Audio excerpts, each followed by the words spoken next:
Hey friends, hi, welcome to your channel Bindass studies. तो जैसा कि हमने कल पढ़ा था ना लोहे की प्राचीनता, तो अब हमने लास्ट में क्या पढ़ा था कि हमें दो तरह से चेक करना है, मतलब हमें देखना है कि लिटरेरी सोर्सेस क्या कहते हैं और आर्कियोलॉजिकल सोर्सेस क्या क्या हैं, जिससे हमें पता चले कि भारत में लोहा कब कैसे आए और कैसे उपयोग किया गया। ठीक है, तो देखिए पहले हमारे जो लिटरेरी सोर्सेज हैं, यानी कि जो हमारा लिटरेचर है, जो हमारा साहित्यिक साक्ष्य है, वो क्या कहता है।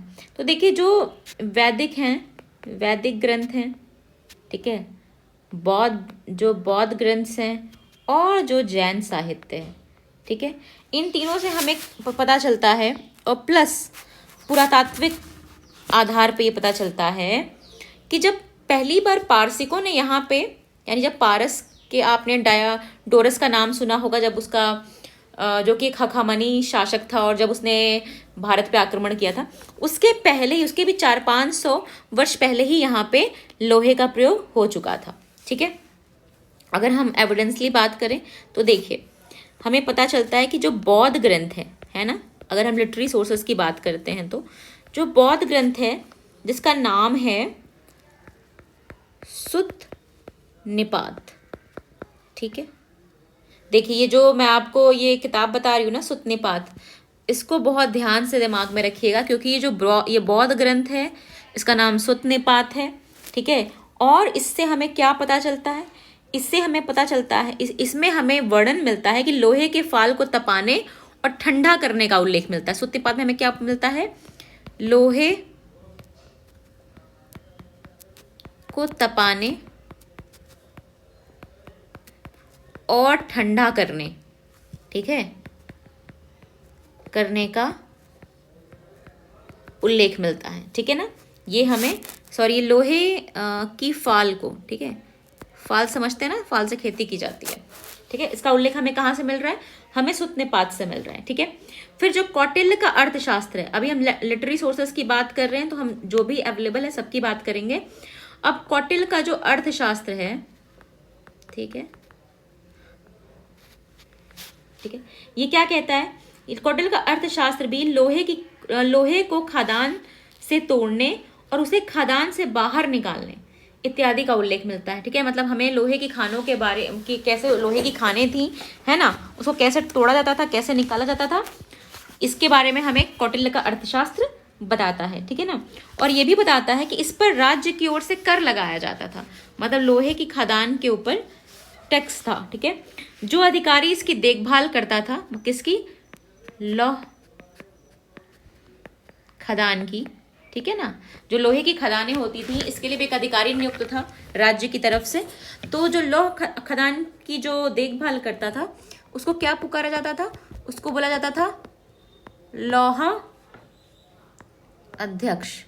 ठीक है ना, ये इंपॉर्टेंट टर्म्स हैं, इसको ध्यान रखिएगा, उसको लौहाध्यक्ष पुकारते थे।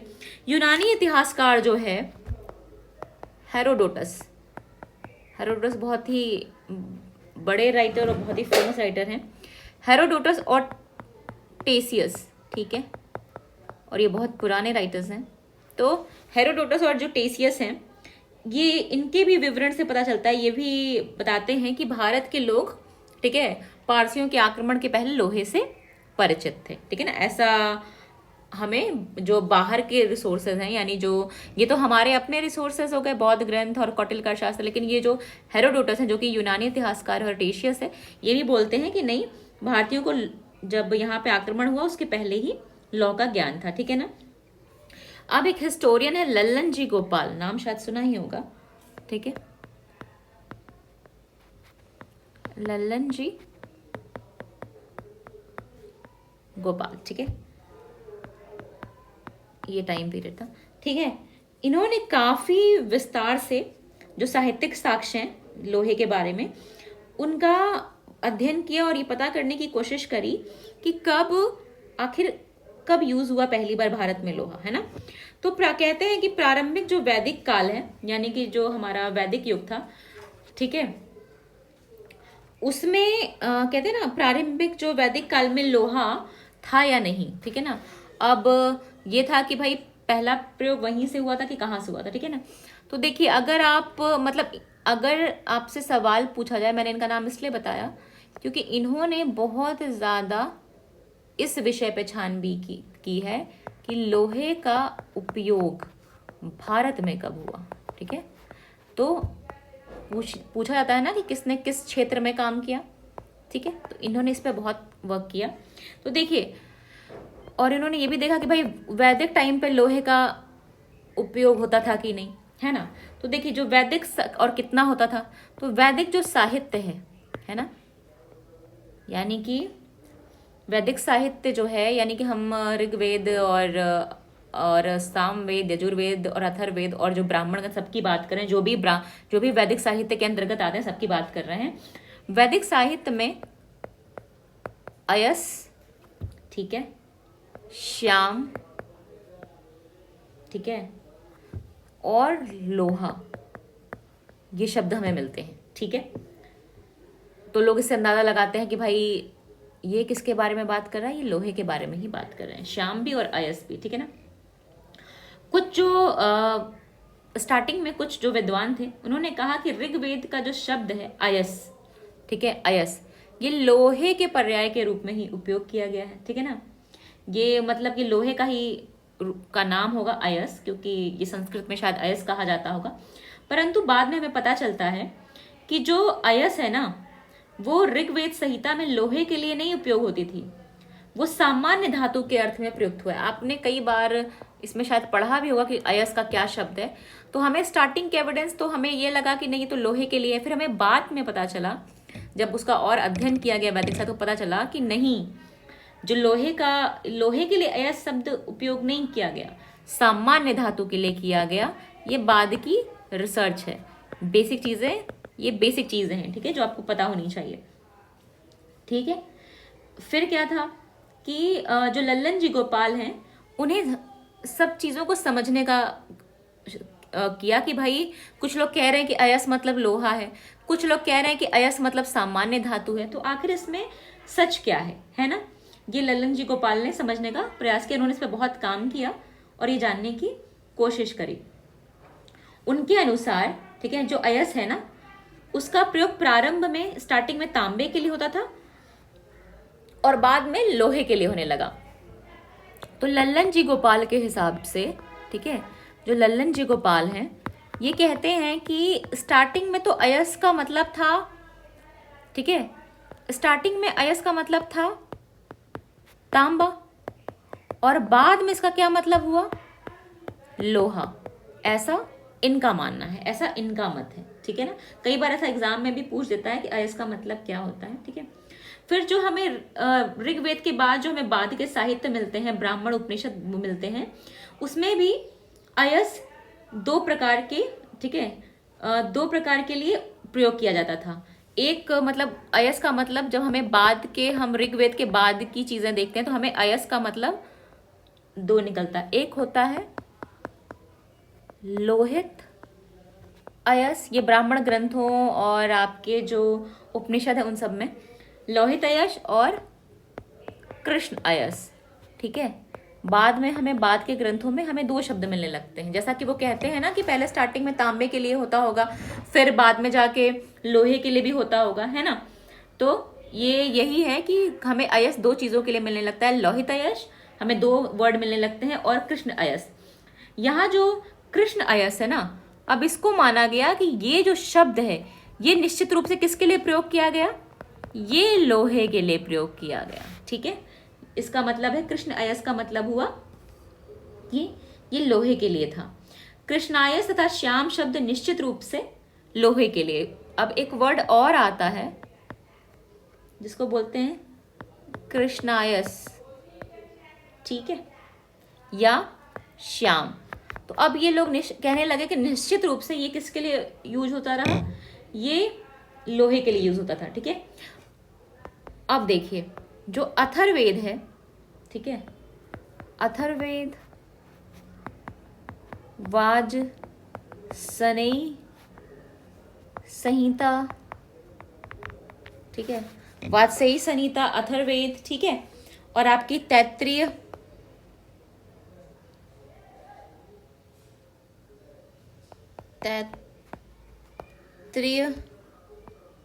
मैत्रायणी, ठीक है, तैत्री, मैत्रायणी तथा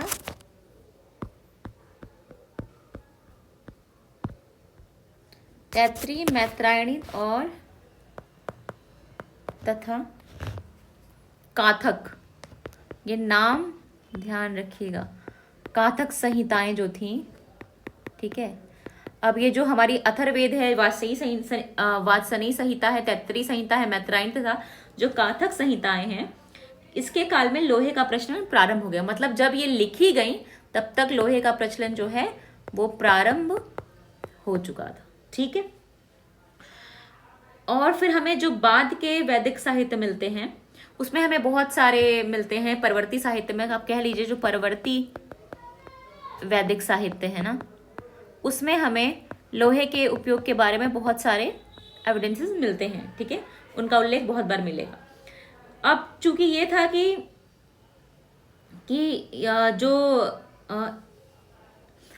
देखिए, जैसे कि मैंने अभी आपको बताया ना कि अथर्ववेद, वात्सनेयी संहिता, तैत्तिरीय, मैत्रायणी और काथक संहिताओं में हमें लोहे का प्रयोग तो मतलब हमें पता चल जाता है, ऐसे ऐसे शब्द मिले हैं, ऐसे सेंटेंस मिले हैं कि हाँ भाई तब तक लोहा यूज होता था।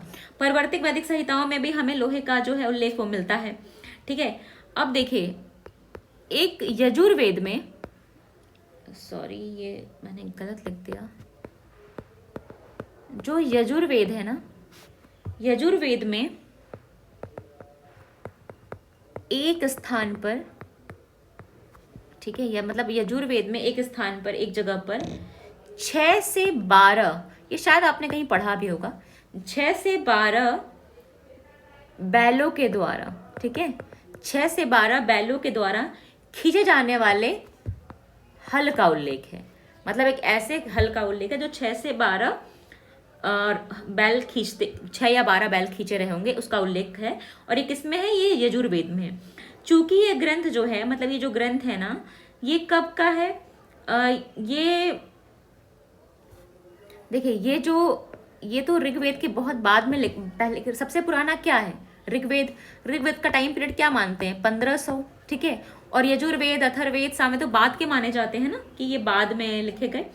तो तब तक तो लोहे का प्रयोग कहते हैं तब बिल्कुल हो ही रहा था, ठीक है। तो ये जिसकी बात कर रहे हैं, है ना, ये शायद हल्का फाल रहा होगा, ठीक है ना। और अथर्ववेद में साफ साफ, ठीक है ना, अथर्ववेद में लोहे की फाल और ताबीज का स्पष्ट उदाहरण है। तो अब आपको इससे दो चीजें पता चलती हैं कि भाई यजुर्वेद में लोहे का, अगर कभी पूछा जाए कि लोहे के उपयोग की बात है, तो बिल्कुल ये कोट बताता है कि बिल्कुल तब तक लोहा का उपयोग हो रहा था। और अथर्ववेद में अगर लोहे के फाल की बात है, ताबीज की बात है, इसका मतलब ये है कि उस टाइम पे भी खेती करने के लिए लौह का उपयोग शुरू हो गया था। और अथर्ववेद भी साफ साफ जानकारी दे रहा है हमें कि इस टाइम तक हमें लोहे का स्पष्ट प्रमाण मिलना शुरू हो गया था, ठीक है। अब जो ये संहिताएं मैंने आपको बताई, ये लगभग आपके जो ये मतलब आपका जो ये यजुर्वेद है, ये जो अथर्ववेद है ना, और आपके सामवेद हैं। तो मैंने बताया ना, ऋग्वेद सबसे प्राचीन है, 1500 ईसा पूर्व उसकी डेट मानी जाती है, और इनकी 1000 ईसा पूर्व मानी जाती है, ठीक है। तो इसके आधार पे आप ये कह सकते हैं, ठीक है, कि जो भारत में लोहे का उपयोग होता रहा होगा, ठीक है, वो संभवतः 1000 ईसा पूर्व के आसपास होता रहा होगा, क्योंकि ये जो ग्रंथ हैं ये तभी लिखे गए थे, या उसके कुछ और पहले, ठीक है, 1000 से पहले भी होता रहा होगा। पर हमें अभी साहित्यिक सोर्सेज में हमें 1000 की तिथि जो प्राचीनतम है वो प्राप्त होती है, ठीक है। ये हमें अगर साहित्यिक रूप में पूछा जाए लोहे की प्राचीनता, तो वो 1000 जाती है। अगर अब हम पुरातात्विक बात करेंगे, ठीक है, जो पुरातात्विक हमारे सोर्सेज हैं, अगर हम उनको देखेंगे तो हमें अब उनमें देखना है कि उनकी प्राचीनता कितनी जाती है। क्योंकि देखिए, ऋग्वेद में तो थोड़ा सा कंफ्यूजन है ना, क्योंकि अयश वर्ड यूज हुआ, तो कुछ लोगों ने कहा भाई अयश तो बाकी धातुओं के लिए भी यूज होता था। फिर लोगों ने कहा कि ललन जी गोपाल ने कहा कि नहीं, स्टार्टिंग में तो तांबा होता होगा, बाद में लोहा होता होगा, ठीक है। लेकिन अभी स्पष्ट नहीं था कि ऋग्वेद के टाइम में ऋग्वेद में लोहे की ही बात की गई है या किसी और धातु की। लेकिन अथर्ववेद में, और हमें जो हमारा यजुर्वेद है, और जो हमारी वैदिक बाकी जो हमारे वैदिक संहिताएं हैं, जो वैदिक हमारे ग्रंथ हैं, यानी कि जो हमने बताया ना मैंने आपको, तैत्तिरीय, मैत्रायणी और काथक संहिताएं, इनके हिसाब से इनमें उपयोग लोहे के फाल की, ताबीज की, किसी ना किसी के रूप में लोहे की बात की गई है। और इनकी जो डेट है वो 1000 जाती है, यानी अथर्ववेद और यजुर्वेद की डेट तो 1000 जाती ही है कि 1000 ईसा पूर्व के आसपास इनका संकलन किया गया होगा। ठीक है, ये इतने पुराने हैं। तो हमें साहित्यिक सोर्सेस से ये पता चलता है कि इतना पुराना साहित्य के हिसाब से लोहा इतना पुराना भारत में इतने पुराने टाइम से यूज हो रहा है। लेकिन अब हमें देखना है कि आर्कियोलॉजिकली ये कितना जा रहा है, इसकी डेटिंग कब तक जा रही है। ठीक है, तो आर्कियोलॉजिकल एविडेंस के बारे में हम नेक्स्ट क्लास में देखेंगे। सी यू देन, टेक